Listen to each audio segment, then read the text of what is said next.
together. Radio 91 where it's always better. Where it's always better.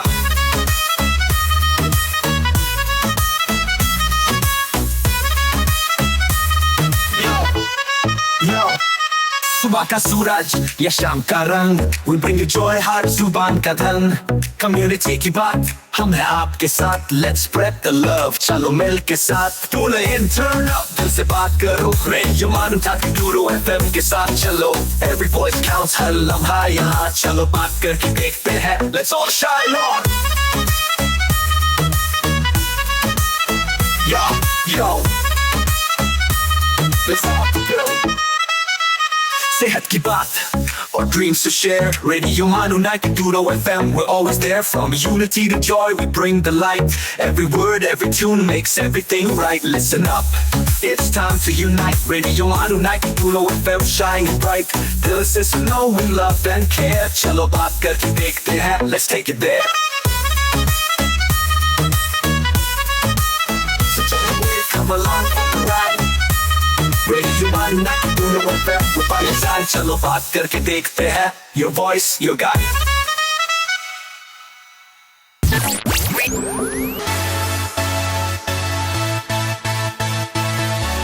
ये है radio मानू 90.0 FM, चलो बात करके देखते हैं।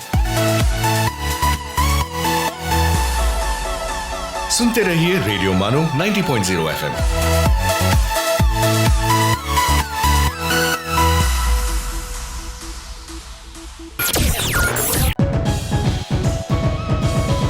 This is Radio Manu 90.0 FM presenting एक मुलाकात। रेडियो मानू में आपका खैर मकदम है। आप सुन रहे हैं हमारा हफ्तावार प्रोग्राम एक मुलाकात और मैं हूं आपका मेज़बान आरजे असद। दोस्तों, उम्मीद करता हूं आप सब खैर खैरियत से होंगे। रेडियो मानू की नशरियात एक मुलाकात का आज तीसरा एपिसोड है। हमारे सुनने वालों को बता दूं, इस प्रोग्राम में हम मुख्तलिफ फील्ड से वाबस्ता मेहमानों से आपको रूबरू करवाते हैं। इस प्रोग्राम के दूसरे हिस्से में, जिसका नाम सुनहरी यादें हैं, हम अपने सुनने वालों के साथ आपकी भेजी हुई यादें साझी करते हैं। अगर आपके पास भी कोई हो ऐसी याद तो हमें मेल करें। मेल है rjasad@gmail.com। सामीन, रेडियो मानू पर आप सुन रहे हैं प्रोग्राम एक मुलाकात आरजे असद के साथ। दोस्तों, हर इंसान की ज़िंदगी में कोई ना कोई ख्वाब ज़रूर होता है जो उसका रास्ता दुरुस्त करता है और उसे अपनी मंजिल तक पहुंचने में मदद करता है। बचपन या जवानी में देखे गए वो ख्वाब जो किसी ने अपने कैरियर में ऊंचाइयों को छूना था, तो किसी ने किसी नोबल काज के लिए काम करना था, या फिर किसी ने अपने शौक़ को ही अपना प्रोफेशन बना लिया। ज़िंदगी के इन मुश्किल रास्तों में कुछ खैर ख्वाह लोगों की सलाहियतों की मदद से कुछ लोग अपने ख्वाबों को चेज़ करते हैं और उन्हें हकीकत में तब्दील करते हैं। लेकिन ये सफ़र आसान नहीं होता। कुछ लोगों को मुश्किलात और नाकामियों का सामना भी करना पड़ता है, लेकिन वो कभी हार नहीं मानते। इसी तरह ज़िंदगी में कामयाबी का रास्ता चुनते हुए इंसान को लगन, मेहनत और सब्र की ज़रूरत होती है। हर ख्वाब को हकीकत में तब्दील करने का सफ़र बहुत मुश्किल होता है, लेकिन जो लोग अपने इरादों से नहीं हटते वो आखिर में ज़रूर कामयाब होते हैं। उनका कदम कायम रहता है और उनका ख्वाब उन्हें एक दिन मंजिल पर ले जाता है। ख्वातीन और हज़रात, चलो हम आज इस एपिसोड का आगाज़ एक ऐसे ही काबिल ज़िक्र इंसान के सफ़र के साथ करते हैं जिन्होंने एक बड़ा ख्वाब देखा और फिर तमाम मुश्किलात के बावजूद अपने ख्वाब को हिम्मत से चेज़ किया और उसे साबित कर दिखाया। हमारे साथ स्टूडियो में फ़ोन लाइन पर मौजूद हैं आज के हमारे खसूसी मेहमान। वो न सिर्फ़ एक क्रिकेट टीम के कैप्टन हैं, बल्कि हम सब के लिए इंस्पिरेशन भी हैं। उन पे सिर्फ हमें ही नहीं बल्कि पूरे हिंदुस्तान को फ़ख्र है। मेरी मुराद है इंडियन दिव्यांग क्रिकेट टीम के कैप्टन इंजीनियर सैयद शाह अज़ीज़ साहब से। आपने 17 इंटरनेशनल मैचेस में इंडिया को रिप्रेजेंट किया है। दिव्यांग क्रिकेट हिस्ट्री में पहली सेंचुरी लगाकर रिकॉर्ड भी अपने नाम किया है। आप इस वक्त जे.एंड.के दिव्यांग क्रिकेट टीम के कैप्टन हैं और इंडियन दिव्यांग क्रिकेट टीम के वाइस कैप्टन हैं। शाह साहब, आपका हमारे प्रोग्राम में खैर मकदम है। असल में सबसे पहले बहुत बहुत शुक्रिया आपका, और आपका जो ये रेडियो है मानो, इसका भी मैं दिल से धन्यवाद करता हूँ कि जिन्होंने अपने स्टूडियो पे मुझे आज इन्वाइट किया। जी शाह साहब, बड़े बेसिक सवाल के साथ हम आगे बढ़ेंगे कि क्रिकेट का शौक किस तरह आपकी ज़िंदगी में आया? असद भाई, क्रिकेट का शौक लगभग बचपन से ही था। 2000 से मेरी क्रिकेट की जर्नी जो है वो स्टार्ट हुई। जी उस वक्त तो ये पैरा क्रिकेट का या फिजिकल चैलेंज क्रिकेट का कंसेप्ट नहीं था माइंड में, ना ही हमें कुछ पता था, तो हम नॉर्मल प्लेयर के साथ जो है वो खेला करते थे। जी तो दुर्भाग्यवश कोई 2004 में मेरे ब्रदर बड़ा भाई जो था वो भी क्रिकेट खेलता था, तो उसकी आइस में एक बार बॉल लग गया, तो उसका क्रिकेट कैरियर बंद हो गया। तो जी मुझे बचपन से शौक था कि मैंने कहा कम से कम जो है मैं स्टेट को रिप्रेजेंट करूँ, लेकिन उसको मुझे पता नहीं था कि नॉर्मल क्रिकेट जो है वो अलग है और फिजिकल चैलेंज क्रिकेट अलग है। 2005 या 6 में आई थिंक हमारा सिलेक्शन हुआ था अंडर 16 का, वो नॉर्मल क्रिकेट का था, और उसमें मेरी सिलेक्शन हुई वहाँ पे, और हमने पहली बार जो है हमारे पुंछ डिस्ट्रिक्ट जो है वो विन हुआ था। डोडा से हम विन हुए थे, तो उससे क्रिकेट का क्रेज गया नहीं। धीरे धीरे मैंने 2005 से अपनी इंजीनियरिंग जो है ये स्टडी स्टार्ट की। इस दौरान भी क्रिकेट जो है वो हमारा जारी रहा, हर संडे टू संडे हमारे मैच होते। लेकिन उससे थोड़ा सा मैं पीछे जाऊं, बचपन में ये था कि माँ बाप जो है क्रिकेट टोटल नहीं खेलने देते थे। जब बाइक की चोट लगी तो उसके बाद तो क्रिकेट मेरी टोटल एक तरीके से बंद ही हुई, समझ लो। जी जी फिर भी चोरी पे हर संडे टू संडे कहीं किसी बहाने से चले जाना और पूरे दिन जो है क्रिकेट खेल, तो वो एक शौक था कि क्रिकेट खेलनी है। कुछ भी हो काम हमारा काम पूरा करके, तो क्रिकेट हमने कभी छोड़ी नहीं। तो इंजीनियरिंग के दौरान भी जो है 2008-9 तक मैं पॉलिटेक्निक से मैंने इंजीनियरिंग की है, तो मैंने क्रिकेट जो है वो साथ साथ में जारी रखी।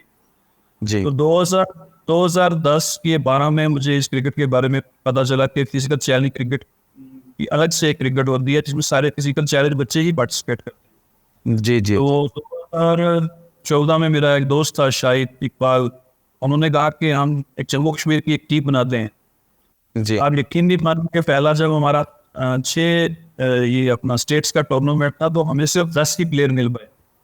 अच्छा 11वां प्लेयर हमने एक यूनिवर्सिटी के हमारे प्रोफेसर एक थे, वो फिजिकल चैलेंज थे, तो 11वां प्लेयर हमने उनको इंट्रोड्यूस किया इस क्रिकेट के लिए। और आज इसमें मेरे पास जम्मू कश्मीर के 146 प्लेयर जो मेरे पास जो है लिस्टेड हैं। तो क्या बात। जी, तो 2015 में हमारा पहला मैच तो कॉम्बिनेशन हमारा बना नहीं, क्योंकि हर एक बंदा डिफरेंट फील्ड से आया था। तो पहला मैच हम हार गए, लेकिन उस मैच में भी मैंने 50 मारे। जी तो हमारे बोर्ड के ऑफिसर थे, तो उन्होंने कहा कि उन्हें अच्छा खेला है तो ऐसे ही कंटिन्यू। तो नेक्स्ट मैच में उसने एक हरियाणा की टीम थी, उसमें 3-4 बच्चे इंटरनेशनल रिप्रेजेंट कर चुके थे। उस टीम को हमने 135 रन जो है चेस करके हरा दिया। अरे वाह। उससे क्रिकेट एक प्रोत्साहन मिला उसको, और बच्चे जो हैं जब वो देख के डिफरेंट फील्ड से फेसबुक के थ्रू, इंस्टाग्राम के थ्रू उन्होंने हमसे कांटेक्ट किया। तो आज की डेट में 146 हमारे पास प्लेयर जो हैं रजिस्टर्ड प्लेयर जम्मू कश्मीर की एसोसिएशन के साथ। जी जी जी तो शाह साहब, आपका जो सफ़र था ये बचपन से ही स्टार्ट हुआ। जैसा आपने बताया कि आपके जब भाई को चोट लगी तो आपके ऊपर काफ़ी सारी रिस्ट्रिक्शंस रही होंगी। तो इसके साथ साथ जो आपके जो फैमिली मेम्बर्स थे और उनके साथ जो पड़ोसी होते हैं, उनकी क्या कुछ बातें होती थी कि बड़े ने तो आग फुड़वा ली, अब छोटा करेगा? कुछ ऐसा भी सामना किया आपने? एक्चुअली फिजिकल चैलेंज का ये है कि तल्स बहुत बात जो है किया जाता था एज कम्पेयर टू, थोड़े से रिलेटिव भी हो गए, नेबर भी हो गए। फिजिकल चैलेंज को एक दूसरी जगह से देखा जाता था, गत नाम से प्रोनाउंसिएशन दी जाती थी उनको। जी लेकिन इसमें माँ बाप का बहुत बड़ा रोल रहता है कि वो अपने बच्चे को, उनका कहना भी अपनी जगह ठीक था, क्योंकि एक फिजिकल चैलेंज बता जब उसको एक बॉल या किसी हिट कर जाए तो पहले ही वो फिजिकल चैलेंज है, वो उससे ज़्यादा वो दुश्वारी में ना चला जाए। उनकी मतलब जो ये थी, पेरेंट्स की मिशन यही रहती है। लेकिन जो साथ में पड़ोसी होते हैं उनके तान तो ज़्यादा होते हैं, और खास करके गिराने के लिए जो है वो खासकर पड़ोसी जो है थोड़े थोड़े आते हैं। ये हर एक फील्ड में होता है, एक फील्ड में नहीं है। तो माँ बाप ने हमेशा मुझे सपोर्ट किया हर एक फील्ड में। 2015 जब मैंने नेशनल खेला तो उसके बाद मेरे माँ बाप ने कभी मुझे टोका नहीं, कभी रोका नहीं, क्योंकि उनसे भी पता चला कि इसने मानना तो है नहीं है, लिहाजा इसको सपोर्ट ही की जाए तो बेहतर। और उसके सही से कभी मुझे किसी टूर्नामेंट में जाने से नहीं रोका। 4 साल की मुसलसल इसमें स्ट्रगल रही। 2019 में मैंने पहला इंटरनेशनल मैच खेला नेपाल के साथ, और दूसरे मैच में मुझे बैटिंग करने का मौका मिला था और 37 रन मैंने उसमें लगाए थे 18 गेंदों में। जी। तो 2021 में मेरा चयन हुआ एज अ कैप्टन राजस्थान रजवाड़ा। जैसे IPL होता है ऐसे DPL हमारा होता है शारजाह में। जी। तो राजस्थान रजवाड़ा का मैं कैप्टन था, तो वहाँ पे मैंने पार्टिसिपेट किया, उसमें 6 टीम ने भाग लिया था। अभी 2 साल के बाद दोबारा जो है DCPL होने जा रहा है शारजाह में। जी। उसके लिए हमारी तैयारियां, हमारा बोर्ड जो है वो कर रहा है। उन्होंने ये MOU साइन किया है जोश इंटरप्राइजेज के साथ। तो जी। मे भी सितंबर में ये सीरीज आपको देखने को मिलेगी शारजाह में। शाह साहब आपके साथ करेंगे बहुत सारी और भी मजीद बातें। फिलहाल लेते हैं एक छोटा सा वक्फा। प्रोग्राम एक मुलाकात पे बने रहिए, लौटते हैं वक्फे के बाद। आप सुन रहे हैं एक मुलाकात, रेडियो मानू 90.0 FM का टॉक शो।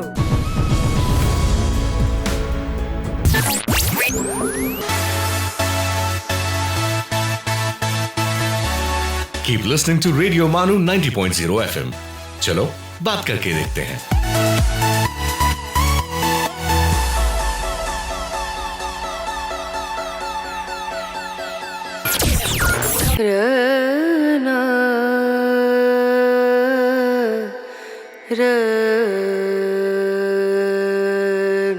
ये है रेडियो मानू 90.0 FM। आइए अब सुनते हैं द माइंडफुल मिनट।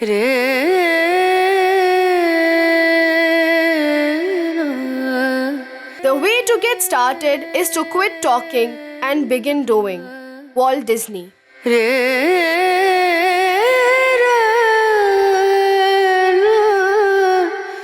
परमात्मा मुझे ऐसी आंख दे जिससे मैं दुनिया की तमाम चीजों को मोहब्बत से देख सकूं। वेद।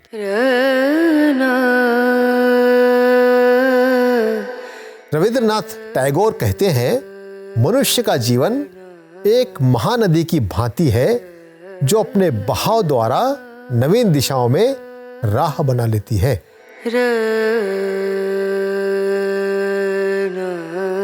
This is Radio Manu 90.0 FM. You were listening to the Mindful Minute.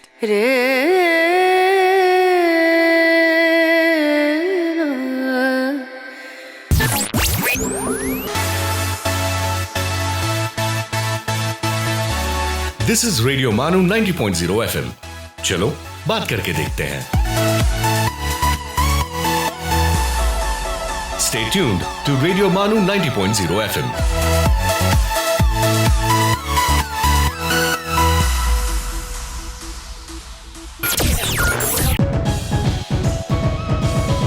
आप सुन रहे हैं एक मुलाकात, रेडियो मानू 90.0 FM का टॉक शो।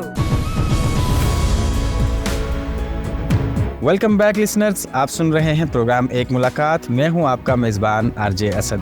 जैसा कि आप जानते हैं, हमारे साथ बने हुए हैं स्टूडियो में फोन लाइन पे इंडियन दिव्यांग क्रिकेट टीम के कैप्टन इंजीनियर सैयद शाह अजीज साहब।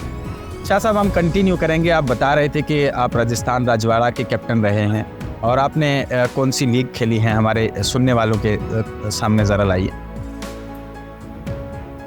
2019 में सर मैंने रिप्रेजेंट किया इंडिया को। उसके बाद हम नेपाल गए खेलने के लिए 2022 में।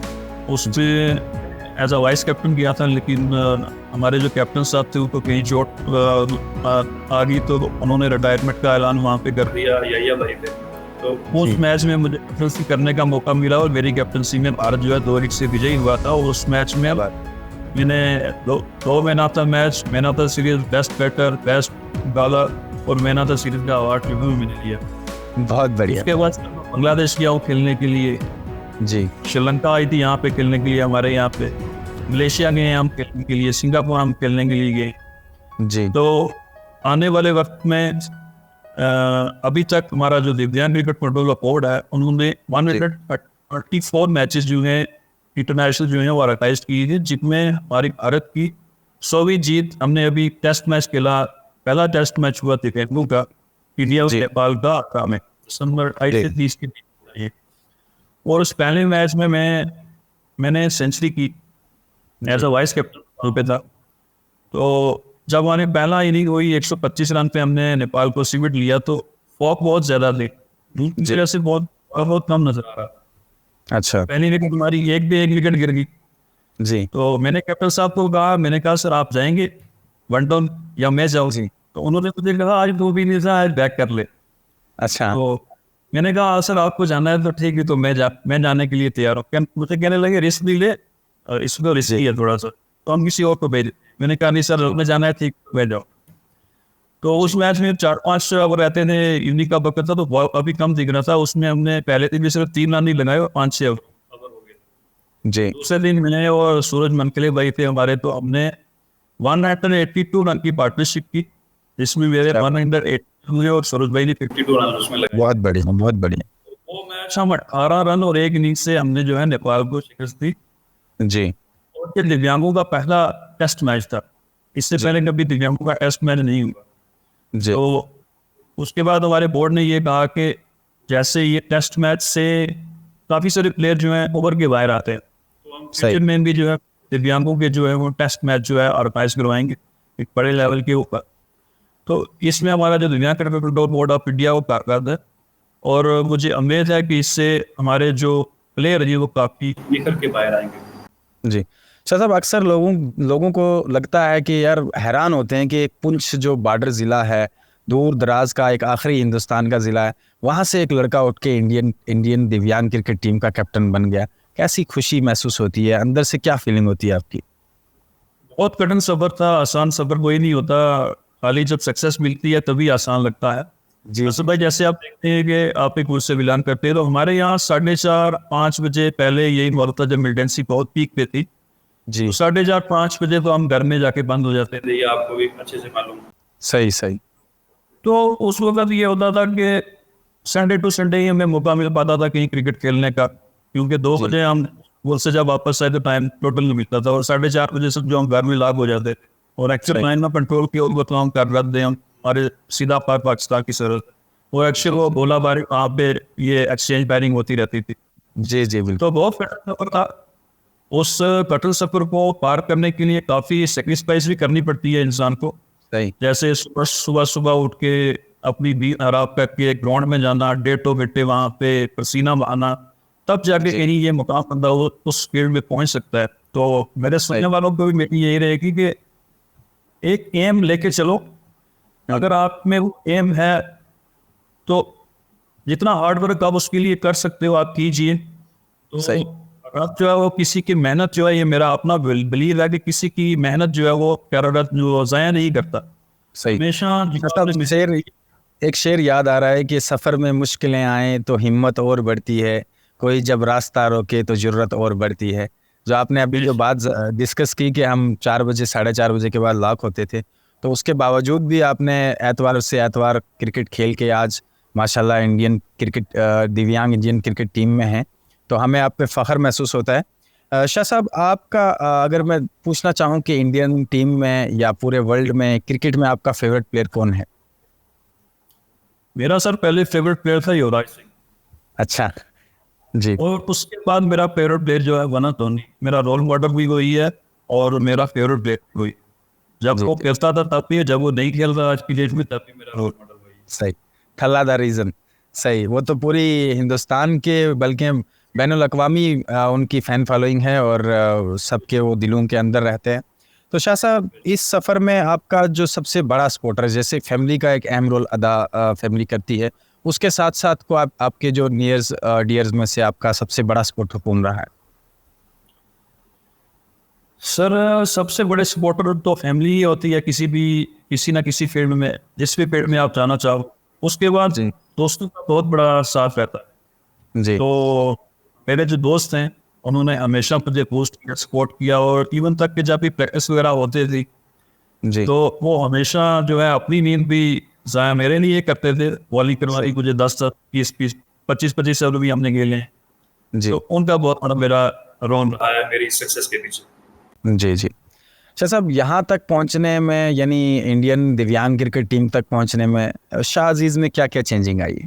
उतनी ज़्यादा चेंजेस तो मुझे नहीं लगती, क्योंकि इसी नेचर का मैं पहले भी था, आज भी वही नेचर है सेम। सिर्फ तब्दीली थोड़ी सी ये है कि जब कभी कभार पहले कहीं गुस्सा हो जाता था तो एग्रेशन कहीं निकलता था, आज वो एग्रेशन जो है वो बैटिंग के ऊपर निकलता है। अगर किसी से गुस्सा होता है प्लेयर से, तो बैट के थ्रू या बॉल के थ्रू ही हम उसको बता के दे सकते हैं। जी बिल्कुल, एक बड़े प्लेयर की यही खासियत है कि वो अपने गेम से जवाब देता है। तो शाह साहब यहाँ रुकते हैं एक छोटे से वक्फे के लिए। सामीन बने रहिए प्रोग्राम एक मुलाकात में आरजे असद के साथ।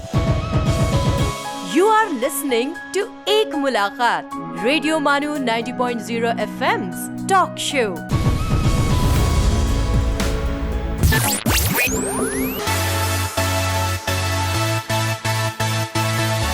सुनते रहिए रेडियो मानो 90.0 FM। चलो बात करके देखते हैं।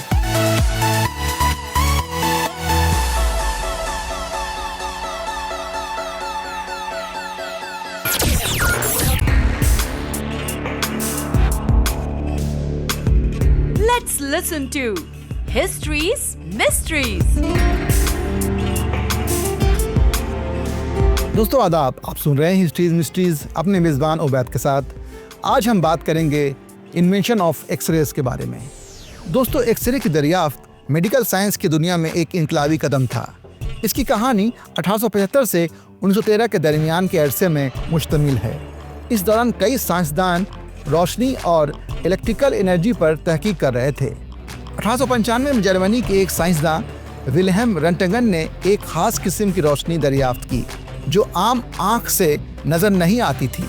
उन्होंने देखा कि ये रोशनी कुछ चीज़ों में से गुजर सकती है, जैसे कि इंसानी जिस्म, लेकिन धात या मोटे मवाद से नहीं गुजर सकती।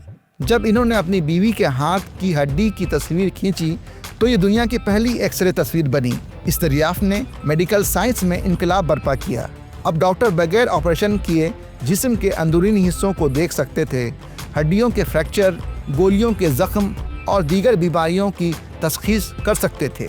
दोस्तों, 1913 में एक साइंसदान विल्हेम डी कूलेज ने एक्सरे ट्यूब को मज़ीद बेहतर बनाया, जिसकी बदौलत ये टेक्नोलॉजी ज़्यादा महफूज और आम इस्तेमाल के काबिल हो गई। दोस्तों, ये दरियाफ्त साइंसी तहकीक और इंसानी फलाह और बहबूद की एक शानदार मिसाल है जिसने दुनिया को एक नई समत दी। दोस्तों, विल्हेम रंटगन को 1919 में फिजिक्स का पहला नोबेल इनाम उनकी इस इनकलाबी दरियाफ्त एक्सरेज के लिए दिया गया था, जिसने तिब और तिबियात में इनकलाब बर्पा कर दिया। दोस्तों, आप सुन रहे थे हिस्ट्रीज मिस्ट्रीज अपने होस्ट और दोस्त उबैद के साथ। आपसे फिर मुलाकात होगी। सुनते रहिए रेडियो मानू 90.0 FM। चलो बात करके देखते हैं। आप सुन रहे थे histories mysteries.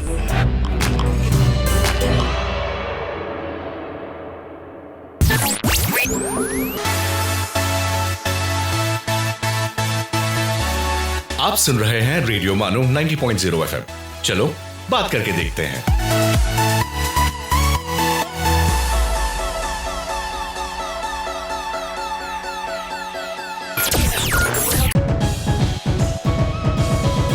You are listening to एक मुलाकात, रेडियो मानू 90.0 FM's टॉक शो।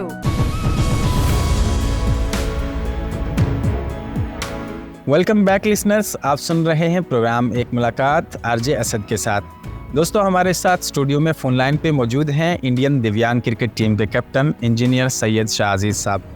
शाह साहब से हम उनके स्पोर्ट्स जर्नी के बारे में जान रहे हैं। शाह साहब, आपसे मेरा अगला सवाल है कि एक प्लेयर बनने के लिए, यानी दिव्यांग इंडियन क्रिकेट टीम में आने के लिए एक प्लेयर में क्या क्वालिटीज़ होना लाजमी है? सबसे पहले तो आप अपना गोल सेट करें। हार्ड वर्क, डेडिकेशन और डिसिप्लिन, ये चार चीज़ें किसी भी प्लेयर को किसी भी फील्ड में जाने के लिए बहुत ज़रूरी है। अगर आप में डिसिप्लिन नहीं है, हार्ड वर्क आप जितना मर्जी कर लें, तो वो मुकाम आपको, मुझे नहीं लगता मेरे लिहाज से वो मुकाम आपको मिल सकता है। ये चार चीज़ें किसी भी प्लेयर में किसी भी फील्ड में जाने के लिए बहुत ज़रूरी है। ये डिसिप्लिन खास करके बहुत ज़्यादा ज़रूरी है जी। तो हमारा तो मेरे जम्मू कश्मीर की टीम है, जहाँ कहीं भी खेलने गई है तो उनको हमेशा वहाँ प्यार मिला। क्यों मिला? उसका मेन रीज़न ये था कि हमारी जो जम्मू कश्मीर की टीम है वो हमेशा डिसिप्लिन में रहती है। और आज की डेट में बता दूं कि हर एक स्टेट में इनवाइट करती है, कहती है जम्मू कश्मीर की टीम इसमें ज़रूर होनी चाहिए। तो उसका मेन मुख्य कारण यही है कि जम्मू कश्मीर की जो टीम वो डिसिप्लिन में रहती है। जी जी जी जी। तो शाह साहब, अभी एक बड़ा ऐलान हुआ है कि दिव्यांग क्रिकेट हिस्ट्री में पहली बार दिव्यांग क्रिकेट का जो वर्ल्ड कप होने वाला है, तो उसके लिए आपकी क्या तैयारियां चल रही हैं और क्या कुछ आपके प्लेयर्स महसूस कर रहे हैं? खुशी की कैसी लहर है? उसके बारे में थोड़ी सी रोशनी डालना चाहूँगा अपने दिव्यांग cricket control board of India के बारे में। जी। जब ये 2007 में फिजिकल चैलेंजिंग क्रिकेट जो है वजूद में आया, तो हमारा जो बोर्ड के जनरल सेक्रेटरी हारून रशीद साहब, तो उन्होंने ये सोचा कि जो मुख्य अपना इंडिया में तो हमने टीम बना ली है, तो वर्ल्ड की टीम बनाएंगे तभी खेलेंगे। जी। वो श्रीलंका के जाके श्रीलंका उन्होंने टीम बनाई, बांग्लादेश के बांग्लादेश जाके टीम बनाई, नेपाल के नेपाल में जाके टीम बनाई, ऐसे उन्होंने टीम बनाई। और उनको टीम बनाने के बाद जो है उनको इंटरनेशनल मैचेस एक दूसरे के साथ खिलाए। तो इसमें दिव्यांग cricket control board of India का बहुत बड़ा रोल है। अब तक 124 मैच हमारे हो चुके हैं, जिनमें 100 हमने जो है इसलिए विक्ट्री हासिल की है। अभी जो टेस्ट मैच हमने नेपाल के साथ जीता। जी। इसी पैटर्न के ऊपर जो है दिव्यांगों का अभी हमने एशिया कप हम पिन रही है। 2016 में हमारा एशिया कप था, हमारा एशिया कप में हम पिन रहे हैं हमारी टीम। जी। तो एशिया कप से वर्ल्ड कप का सफर जो है 8 साल के आगे पता गया नहीं हो पाया। तो इस साल जो है हमारे दिव्यांग cricket control board of India ने एक ये साइन किया है, और नवंबर में ये हमारी सीरीज जो आने जा रही है, इसमें मिनिमम जो है 8 से 10 टीमें जो है वो पार्टिसिपेट करेंगी। पाकिस्तान है, बांग्लादेश है, नेपाल, भूटान है। उसके बाद जो है अपना यूरोप की भी इसमें 2 जो टीमें वो शामिल की गई। तो ये मिनिमम 8 से 10 टीम का जो है हमारे बोर्ड ने जो है इस बार कहा कि वर्ल्ड कप जो है करवाने जा रहे हैं T20 का। तो नेक्स्ट में ये वनडे का भी हो, उसके आगे सीरीज भी होगी, जैसे टेस्ट सीरीज होती है, टेस्ट चैंपियनशिप हम कहते हैं। ये भी हमारा बोर्ड जो है इस कार्यरत है काम करने के लिए फिजिकल चैलेंज की पेड़। सही। तो शाह साहब, दिव्यांग जो क्रिकेटर्स हैं उनके लिए सोसाइटी में रिकग्निशन या उनको सपोर्ट कितनी ज़रूरी हो जाती है एक क्रिकेटर के लिए? कोई भी हमारा जो प्लेयर है, चाहे स्पोर्ट्स का, तो वैसे थोड़ी सी मैं इसमें ये थोड़ी बताना चाहूँगा आपको कि इसमें हमारी 4 तरह की क्रिकेट है फिजिकल चैलेंज में। ये क्या हमारी डंप एंड डंप क्रिकेट जो हमारे बच्चे जो टोटल समझ नहीं सकते। दूसरी हमारी ब्लैक क्रिकेट जो बच्चे हमारे देख नहीं सकते। हमारी आगे फिजिकल क्रिकेट ये स्टैंडिंग क्रिकेट में होती है। सिर्फ रोल हमारी क्रिकेट में और मेन क्रिकेट में फर्क इतना है कि हम 3 रनर इसमें अलाउड हैं, तो बाकी आर्मी क्रिकेट में उसमें रनर अलाउड नहीं, बाकी same cricketer same runner ball से same.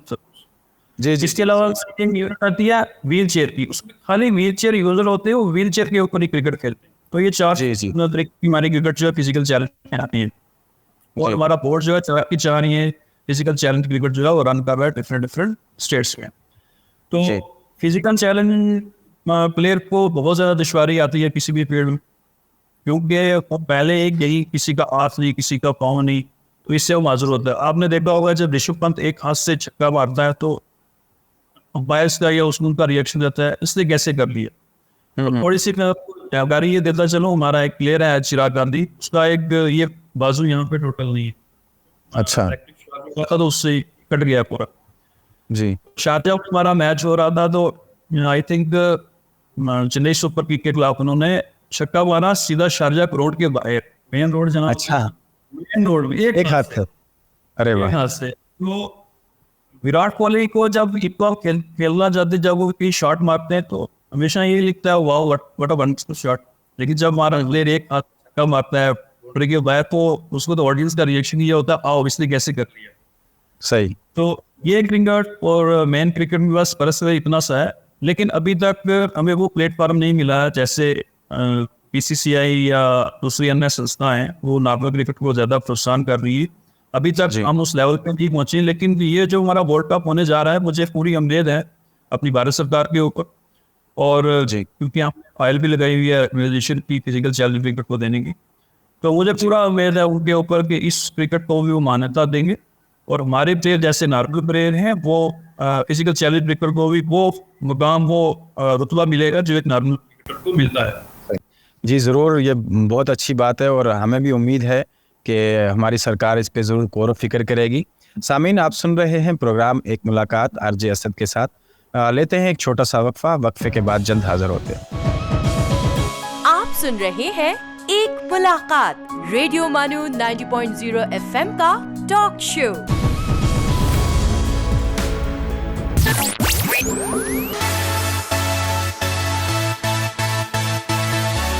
Keep listening to Radio Manu 90.0 FM. चलो बात करके देखते हैं।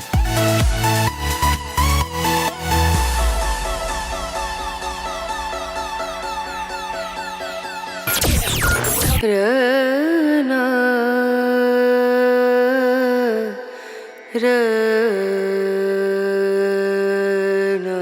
है रेडियो मानू 90.0 FM। आइए अब सुनते हैं द माइंडफुल मिनट।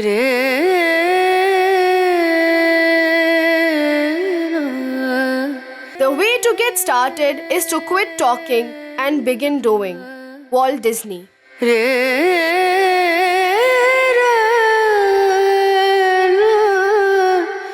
परमात्मा मुझे ऐसी आंख दे जिससे मैं दुनिया की तमाम चीज़ों को मोहब्बत से देख सकूं। वेद।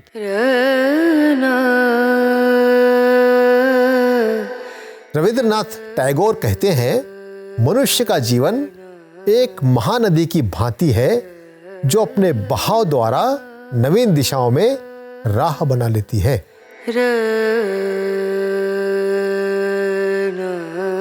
This is Radio Manu 90.0 FM. You were listening to the Mindful Minute.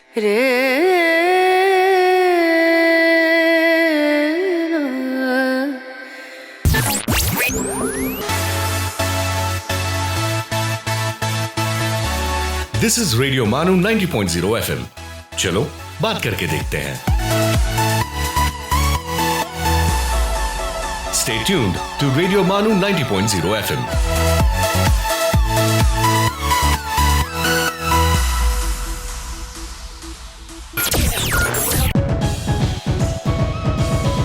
आप सुन रहे हैं एक मुलाकात, रेडियो मानू 90.0 FM का टॉक शो।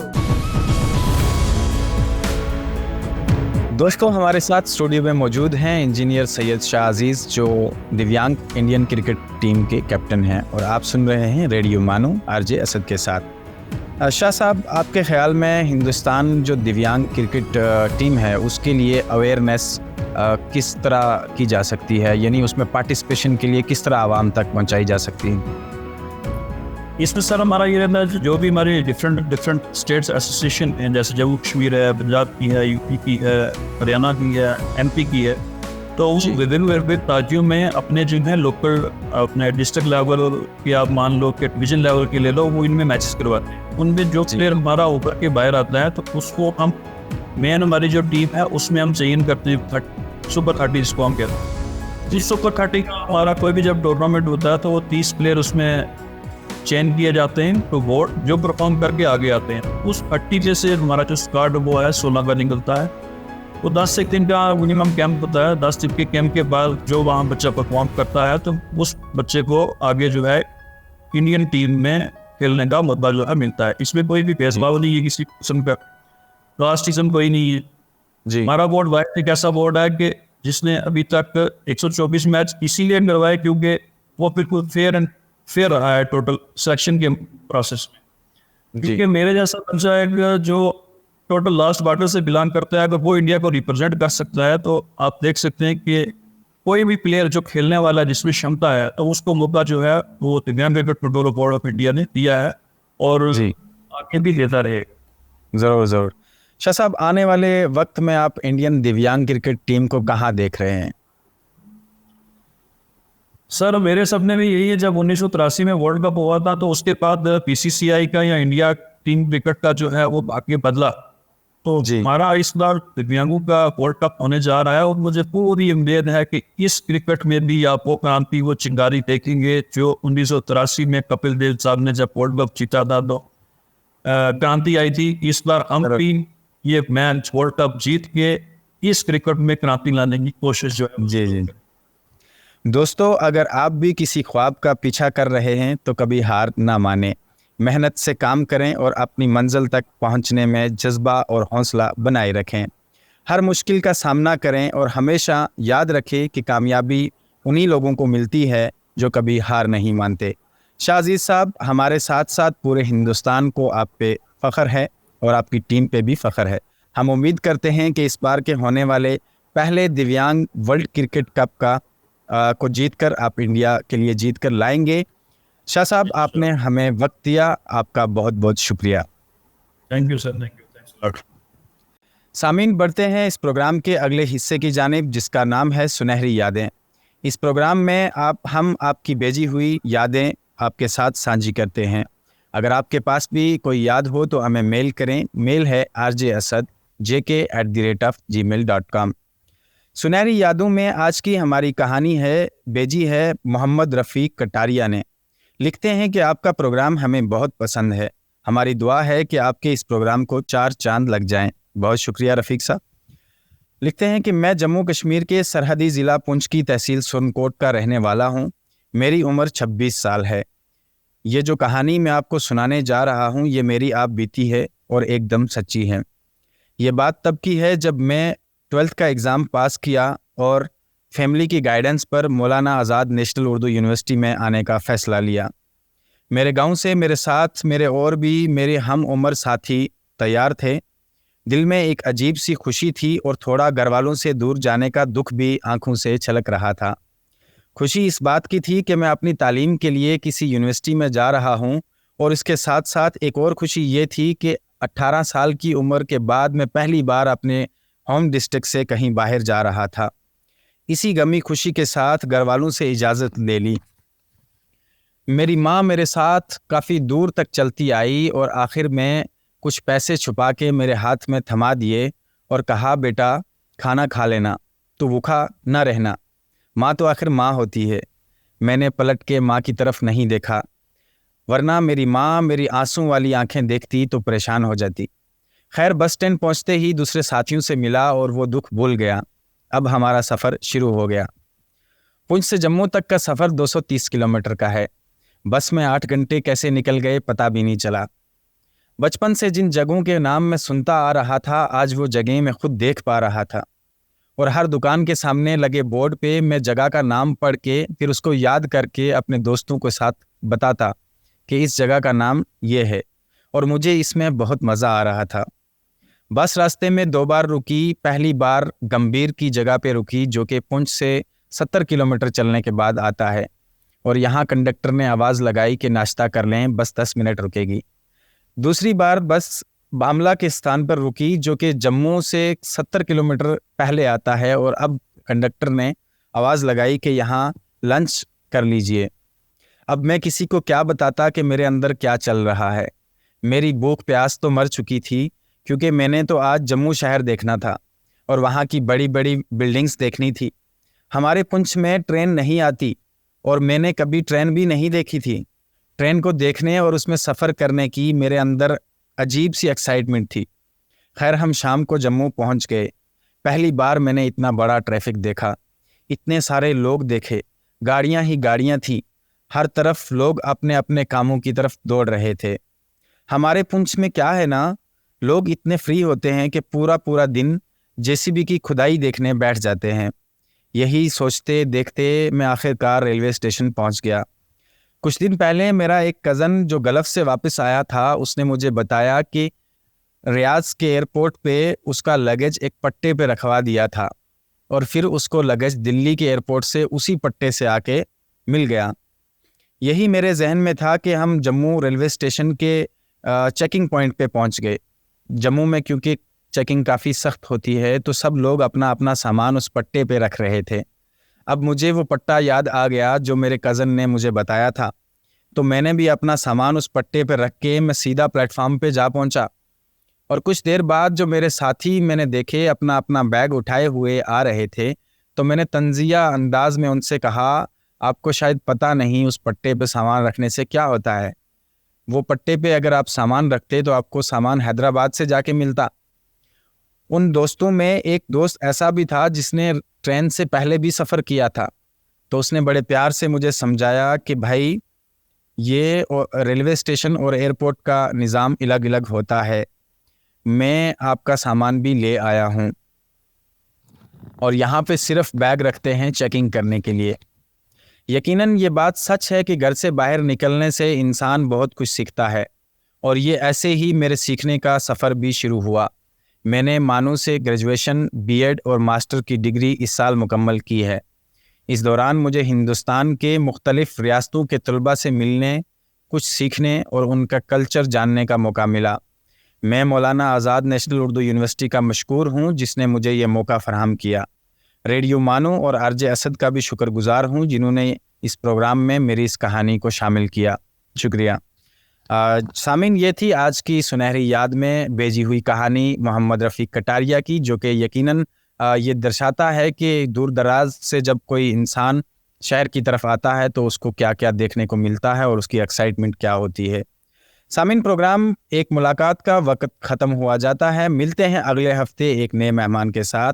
आप सुनते रहिए रेडियो मानू और मुझे दीजिए इजाज़त। अल्लाह हाफिज़। You were listening to एक मुलाकात on Radio Manu 90.0 FM। चलो बात करके देखते हैं।